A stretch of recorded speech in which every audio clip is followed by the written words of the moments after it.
Hey guys, welcome back to Sister, a podcast for spiritual baddies. We're your hosts, Ellen and Maya, and today's episode, I am looking at the wrong one. In today's episode, we're going to be talking about the phases of the moon and how you can work with them. All right, so we'll just get right into it. Manifesting your goals can be a powerful and transformative practice.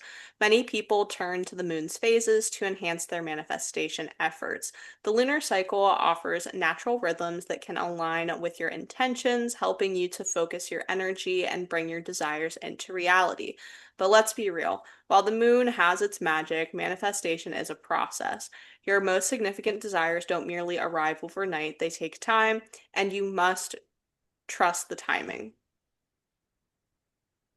Okay. Understanding lunar manifestation timing can make your manifestation practice more effective and meaningful, and it can empower you to find peace and understanding in the unfolding of your lives. I'm just going to say it right now. There's a reason people do money magic on a new moon. It's a new beginning. Like, it definitely helps. It helps, but Show it's me not the going to fix money. everything. Exactly. And if you need to learn more about how to manifest money on the new moon, shameless self promo here, but Elle does do money bowls. So I have many you can videos on my TikTok of me refreshing set money bowls, so just scroll and you'll find one eventually. Yeah, and I'm sure she has many moon rituals that you can do as well. And we'll also share some here. But to get back into the history of moon rituals, they're an ancient and sacred practice that originated in Egypt, Babylonia, India, and China, where moon worship was a part of the culture. The phases of the moon influence the growth or decline of plants, animals, and human life. So basking in moonlight was seen as a sacred and necessary part of every cycle. Today, the moon ritual carries just as much sacredness and brings a beautifully primal practice into the modern world. It's something we desperately need in our always looking at a screen way of life, and when life itself is often filled with challenges, heartbreak, and despair. The beautiful thing about rituals, especially those related to the moon, is that they invite you to get quiet. They ask you to plant seeds of intention and be one with nature, hopefully free of distractions. And while there are 8 phases of the moon, the most potent phases are the new and full moon, which we will get into shortly. The moon goes through several phases in a 29.5 day cycle, each with its own energy and significance. These phases influence how you can best set intentions, take action, and release what no longer serves you. Here's a breakdown of the main lunar phases and how they relate to manifestation. Starting with the new moon. This is the start of the lunar cycle, and the sky is dark, which means the moon is not visible. The sun and moon will come into alignment when the yang, masculine energy of the sun, merges with the yin, feminine energy, essence of the moon. And the moon rises with the sun at dawn. During this phase, the moon and the sun can join in the sky, align at the same degree astrologically, so we don't see the moon. During a new moon, it serves us to breathe new life into any area of stagnation or any place in your life where you would like to impact positive change. This is the perfect time to set an intention to manifest with the moon because energy is fresh and full of potential. And adding on to that, make sure you look at what sign the moon's in because that can also help you. Waxing crescent. During the days that follow a new moon, when the moon begins to rise after the sun, it's time to anchor into your intentions because the moon is starting to grow, symbolizing growth and progress. Focus on one thing you want to bring into existence during this lunar cycle. Write your new moon intention out clearly and succinctly and read it daily, or practice visualizations and affirmations at this time. Doing this will help you to manifest with the moon. Then we have the first quarter moon. The moon is half illuminated. This is the time of the moon cycle when the sun and moon square each other. A square in astrology is when two celestial bodies form a 90-degree angle. This allows you to see the issues you have This allows you to see the issues that have arisen since the new moon and enables you to adjust your plans accordingly. Face adversity with a resolute mind. Find workarounds, work productively with challenges. They are your greatest teachers. And then we have the waxing gibbous or gibbous, whichever way you want to say it. People say it both ways. The moon is almost full. This is a time to refine your plans and prepare for the manifestation to come. This high energy moment right before the full moon offers perspective with the lunar momentum waxing to peak. Things should start to feel like they are aligning. Therefore, this is a time to ramp up the energy in your life, take massive action on behalf of your intended desire, go after what you want to manifest with the moon wholeheartedly. Next is the full moon, which is fully illuminated, representing completion, abundance, and clarity. The moon, symbolic of the feminine, receives the light of the sun, shining it back to us with illumination. When the moon is full, its strong gravitational pull on the earth makes for a time of peak creative energy and incredibly powerful intuitive thoughts or breakthroughs. Even more so, since the full moon rises when the sun sets, with two luminaries gracing the sky concurrently making for potent time. The full moon accentuates the intentions during its waxing phase, which means to take time to reflect on what the full moon brings up for you. Get outside at night and let the light of the moon shine upon you. Then bring your attention back to what you want to manifest with the moon. What needs to shift for you to bring your goal to fruition? It's a powerful time to celebrate achievements and release what no longer serves you. Waning gibbous. After the full moon, while the light of the moon wanes, it's essential to consider what you need to release. During this phase, reflect on what's blocking you from receiving your desired outcome. Pay, pay close attention to any Pay close attention to any energetic leaks or roadblocks holding you back from expressing the actualization of your desired result. Embrace the ease and let go of Embrace the ease and let go. Wow, words. Embrace the ease and let go of what's blocking you from having what you want. This phase supports gratitude and sharing your success. Last quarter. When the When the moon begins to wane and the light disseminates, there is a call to go within and do the internal work of seeking answers and heart-driven guidance. Grant yourself full permission to honor your feelings during this phase. Particularly during this time, your emotions are encrypted with messages regarding where we need to speak up or perhaps make changes in our lives. Listen intently for guidance and direction. It's a time to reflect and let go of what's holding you back from manifesting your desire with the moon. Lastly, the waning crescent. This presents the final phase of the entire moon cycle occurring right before the next new moon. This this phase encourages rest, renewal, and preparation for the next cycle.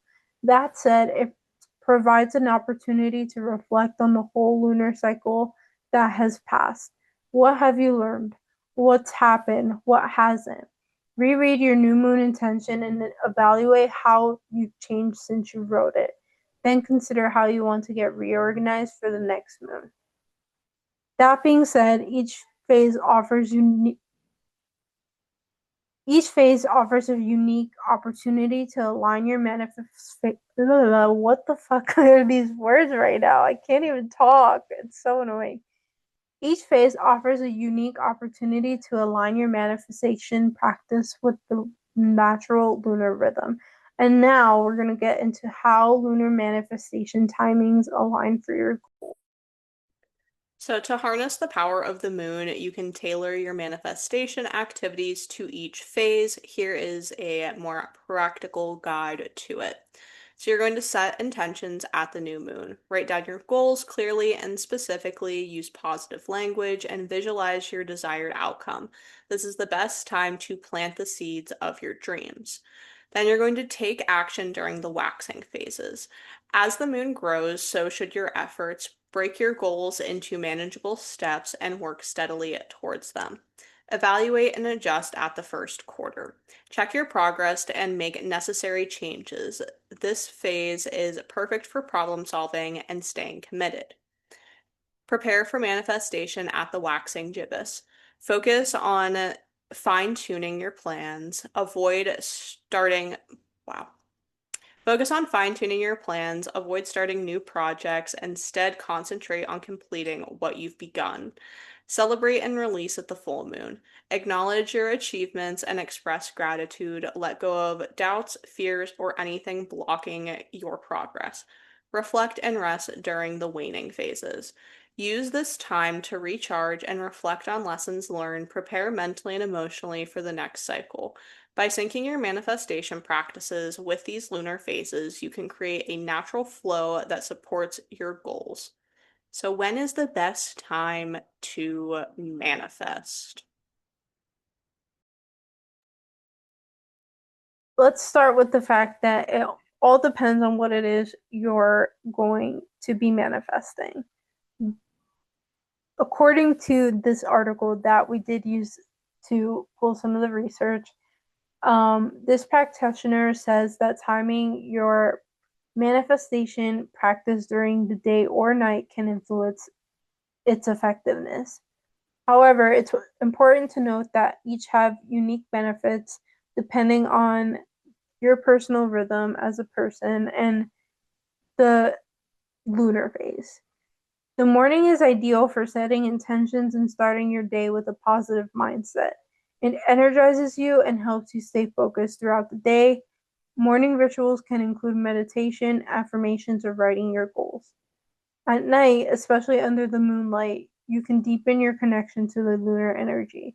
The quiet and calm of the night support introspection and visualization. Nighttime is perfect for releasing negative energy and expressing gratitude. Many people find combining both times effective, setting intentions in the morning and reflecting at night or releasing. Experiment with what feels best for you and align with the lunar phases you plan to work with. Now we're going to talk about practical tips for manifesting with the new moon, and definitely would like for Elle to also share what she does during new and full moons. So, personally, for me, new moons, I always work on big manifestation magic. Money magic is always included in that. A lot of people will fresh their money bowl on the first of the month. However, witchcraft doesn't really follow the Gregorian calendar. It's not really our thing. So I always say the new moon is the best time. It's fresh energy. Refresh it then. I also think it's a very good time that if there's a specific type of working that you've been wanting to do, say that you've really been like hoping to emotionally connect further with people and you see that the next moon is going to be in Cancer, perfect opportunity to do that ritual then.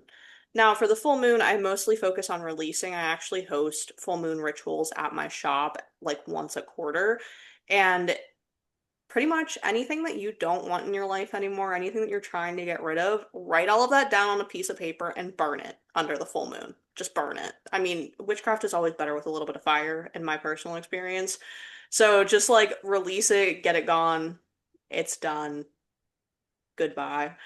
I mean, there's a lot of things that you can do. I also think that full moons are a really great time to take advantage of protection magic as well as warding and transmutation wards because any stuck energy that was like lingering around through this moon cycle, it's time for it to be gone. So if, you've been feeling the evil eye on you, you need to refresh your wards, I would always suggest doing that around the time of the full moon. So, but I guess we'll get into some practical tips for manifesting with the moon.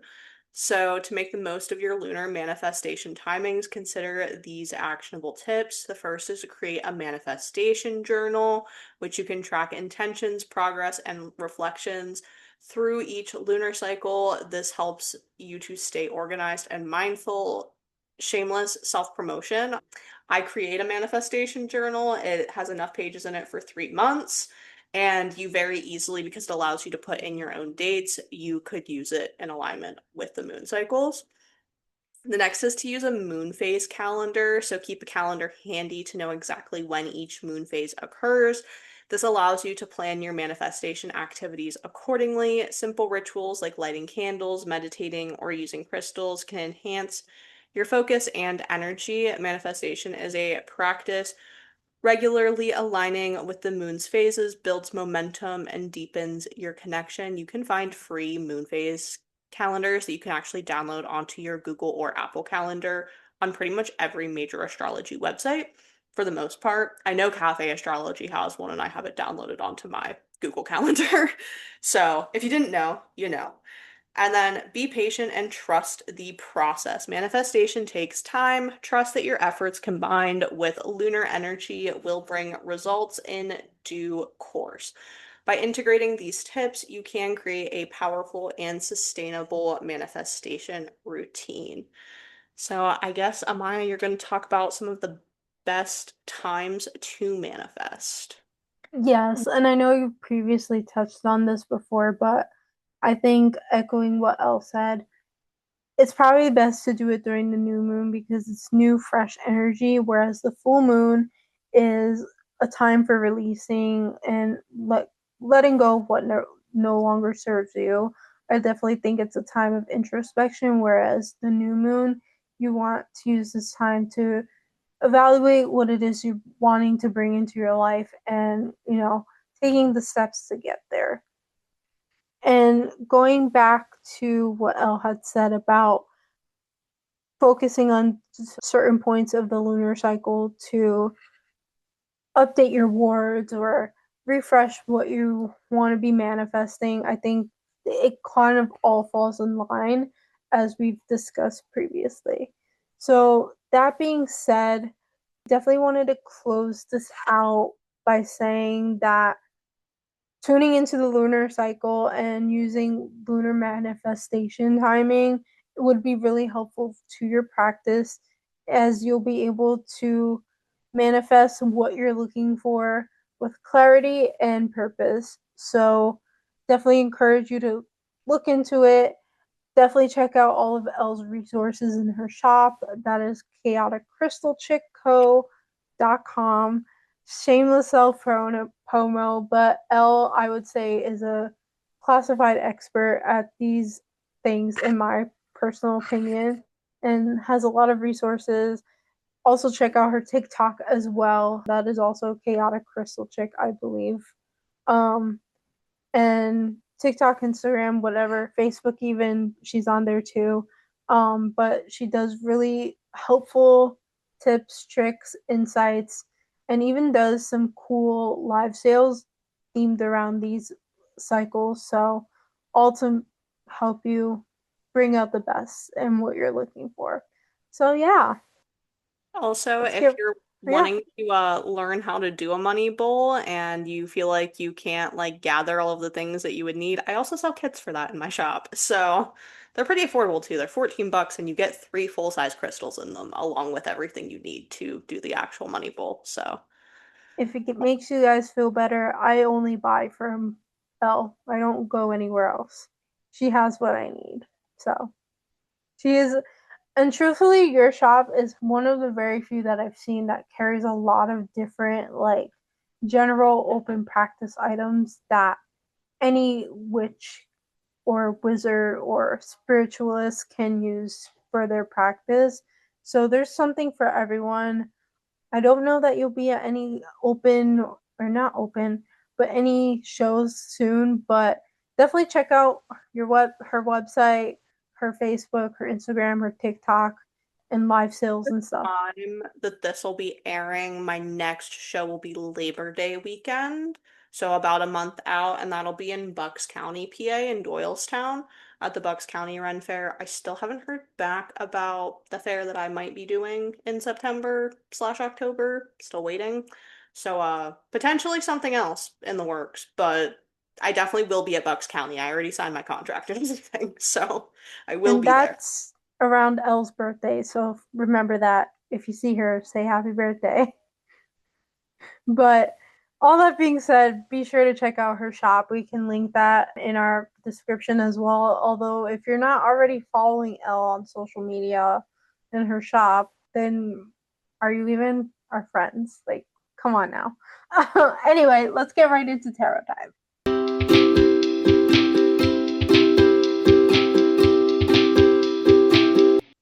All right. I was giving it a good shuffle before we even started to ask this time. So, Spirit, what does the collective need to hear? I didn't even finish asking, and we have a card come out yet again. All right. Okay, we have the Eight of Wands, which is all about quick movement. Any sort of stagnant energy you've been feeling is finally going away. This is very much so manifestations coming in, very actionable steps being able to be taken towards new opportunities, new things that you've been trying to bring in. You may get a new opportunity at work. You may be assigned to a new project. You may find yourself having deeper emotional connections with people that you weren't expecting, and therefore expanding your circle. Whatever it may be, it's coming in fast and it's coming in hot. Let's get right into astrology almanac.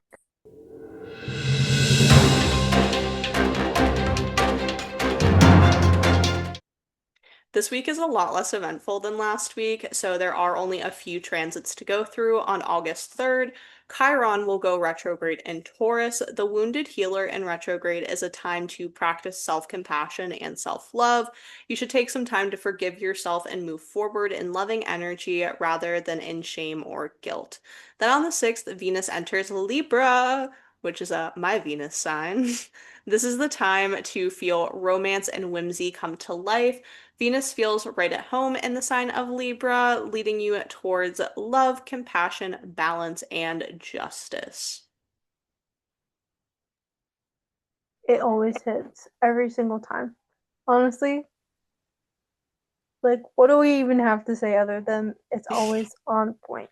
Anyway, thank you guys for tuning into another episode of Sister Sister, a podcast for spiritual baddies. Be sure to like, comment, share, and subscribe. And also follow us if you haven't already. And if you're new, make sure to hit that bell button so you can subscribe and get notifications every time an episode drops. Tune in, guys. See you next time. Bye, everyone.